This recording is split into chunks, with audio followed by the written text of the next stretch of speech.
Hello बच्चों, स्वागत है आप सभी का एसएफ क्रिकेट्स पर। और आज की इस वीडियो में हम क्लास थर्ड की जो आपकी इंग्लिश की बुक है मैरीगोल्ड, उसका यूनिट 9 पढ़ेंगे। ठीक है, यूनिट का मतलब होता है इकाई, और ये 9 लिखा हुआ है रोमन नंबर में, तो 9 का मतलब होता है 9। तो यूनिट 9 यानी इकाई 9, उसको हम लोग पढ़ेंगे और इसको हम पढ़ेंगे और इसे हिंदी में ट्रांसलेट करेंगे। ठीक है, आइए पढ़ना शुरू करते हैं। यहाँ लिखा है, are there some things that grown ups don't let you do. You का मतलब होता है तुम, ठीक है। डू का मतलब होता है करना, ठीक। आर का मतलब क्या, सम का मतलब कुछ, थिंग का मतलब होता है चीज़ें, थिंग्स का मतलब चीज़ें। Are there some things that grown ups don't let you do, यानी क्या ऐसी कुछ चीज़ें हैं जो बड़े लोग आपको करने नहीं देते। Are there some things that grown ups don't let you do, यानी क्या कुछ ऐसी चीज़ें हैं जो बड़े लोग आपको करने नहीं देते। आइए आगे पढ़ते हैं भाई। Read about what this child feels. Feels का मतलब होता है अनुभव करना, चाइल्ड का मतलब बच्चा, व्हाट का मतलब क्या, ठीक है, और रीड का मतलब पढ़ना।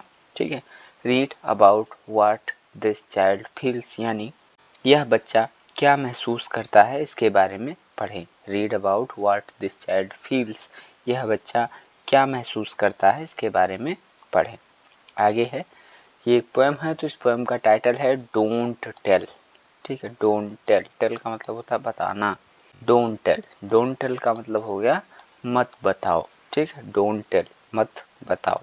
ठीक है, ये कविता का टाइटल है यानी शीर्षक है, मत बताओ, डोंट टेल मत बताओ। आगे बढ़ते हैं। There are lots of things, things का मतलब चीज़ें, वस्तुएं, ऑफ का मतलब का, आर का मतलब है, ठीक है, देयर का मतलब वहाँ। There are lots of things, यानी बहुत सारी चीज़ें हैं। There are lots of things, बहुत सारी चीज़ें हैं। आगे, they won't let me do. ठीक है, मी का मतलब मुझे, डू का मतलब करना, दे का मतलब वे। ठीक है, तो they won't let me do, यानी वे मुझे ऐसा नहीं करने देंगे। They won't let me do, वे मुझे ऐसा नहीं करने देंगे। आगे, I am not big enough yet. ठीक है, आई का मतलब होता है मैं, नॉट का मतलब नहीं, बिग का मतलब बड़ा। ठीक है, I am not big enough yet, यानी मैं अभी इतना बड़ा नहीं हुआ हूँ। I am not big enough yet, मैं अभी इतना बड़ा नहीं हुआ हूँ। आगे, दे से, ठीक है, दे से का मतलब होता है कहना, दे का मतलब वे। दे से का मतलब हो गया वे कहते हैं, दे से वे कहते हैं। आगे, सो आई पेशेंसली वेट। ठीक है, वेट का मतलब होता है इंतज़ार करना, पेशेंसली का मतलब धैर्य से। ठीक है, आई का मतलब मैं, सो का मतलब अतः। ठीक, तो सो आई पेशेंसली वेट, यानी इसलिए मैं धैर्यपूर्वक प्रतीक्षा करता हूँ। सो आई पेशेंसली वेट, इसलिए मैं धैर्यपूर्वक प्रतीक्षा करता हूँ, यानी वेट करता हूँ, इंतजार करता हूँ। आगे, till I am all grown up. ठीक है, आल का मतलब पूरा, आई का मतलब मैं। Till I am all grown up, यानी जब तक मैं बड़ा नहीं हो जाता। Till I am all grown up, जब तक मैं बड़ा नहीं हो जाता। आगे, and I will show them all. All का मतलब होता है सब, देम का मतलब उन्हें। ठीक है, शो का मतलब दिखाना, एंड का मतलब और। ठीक है, and I will show them all, यानी और मैं उन्हें सब दिखाऊंगा। And I will show them all, और मैं उन्हें सब दिखाऊंगा। ठीक है, वन डे, वन डे का मतलब एक दिन, वन डे यानी एक दिन।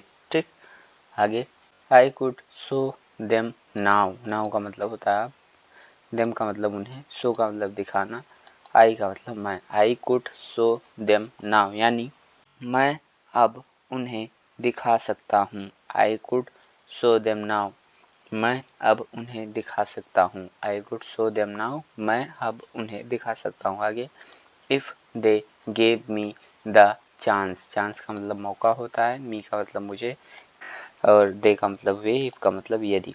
If they gave me the chance, यानी अगर उन्होंने मुझे मौका दिया। If they gave me the chance, अगर उन्होंने मुझे मौका दिया। ठीक है, आगे there are things I could do. Do का मतलब करना होता है, कुड का मतलब सकना, आई का मतलब मैं, थिंग्स का मतलब चीज़ें, आर का मतलब है। There are things I could do यानी ऐसी कुछ चीज़ें हैं जो मैं कर सकता हूँ। ऐसी कुछ चीज़ें हैं जो मैं कर सकता हूँ। There are things I could do, ऐसी कुछ चीज़ें हैं जो मैं कर सकता हूँ। ठीक है, आगे इफ़ आई ट्राइड, ट्राइड का मतलब कोशिश किया। ठीक है, आई का मतलब मैं, इफ़ का मतलब यदि। ठीक है, यदि मैंने कोशिश की होती, इफ़ आई ट्राइड, यदि मैंने कोशिश की होती। बट नोबडी नोज, नोज का मतलब जानते। ठीक है, नोबडी का मतलब कोई नहीं, बट का मतलब लेकिन। ठीक है, बट नोबडी नोज, लेकिन कोई नहीं जानता। Nobody knows that I am really a giant inside यानी कोई नहीं जानता कि मैं सचमुच एक बड़ा हूँ अंदर से। ठीक है, nobody knows that I am really a giant inside यानी कोई नहीं जानता कि मैं सचमुच एक बड़ा हूँ अंदर से। ठीक है, इसे लिखा था आयरीन एड्स ने, यहाँ लिखा हुआ है आयरीन एड्स ने इस पोएम को लिखा हुआ था। ठीक है, यहाँ कुछ न्यू वर्ड्स हैं, इनको देख लेते हैं। न्यू वर्ड्स यानी नए शब्द, न्यू का मतलब नए, वर्ड्स का मतलब शब्द। ठीक है, यहाँ लिखा हुआ है एनफ, एनफ का मतलब होता है पर्याप्त। यहाँ लिखा है चांस, चांस का मतलब होता है मौका। जाइंट का मतलब विशाल या बड़ा। पेशेंस, पेशेंस का मतलब होता है धैर्य। ठीक है, एनफ का मतलब होता है पर्याप्त, चांस का मतलब मौका, जाइंट का मतलब बड़ा या विशाल। ठीक है, पेशेंस का मतलब होता है धैर्य। ठीक, तो इस तरह से ये पोएम थी यूनिट 9 में, आपकी क्लास 3 की इंग्लिश की बुक थी, उसमें यूनिट 9 था। यूनिट 9 में जो है पोएम थी डोंट टेल। ठीक है, इसको हम लोगों ने हिंदी में ट्रांसलेट किया और आप लोगों को बताया। अगर आपको वीडियो अच्छा लगा हो तो वीडियो को आप लोग लाइक करें, चैनल को सब्सक्राइब करें। आप सभी लोगों का बहुत बहुत धन्यवाद एवं आभार।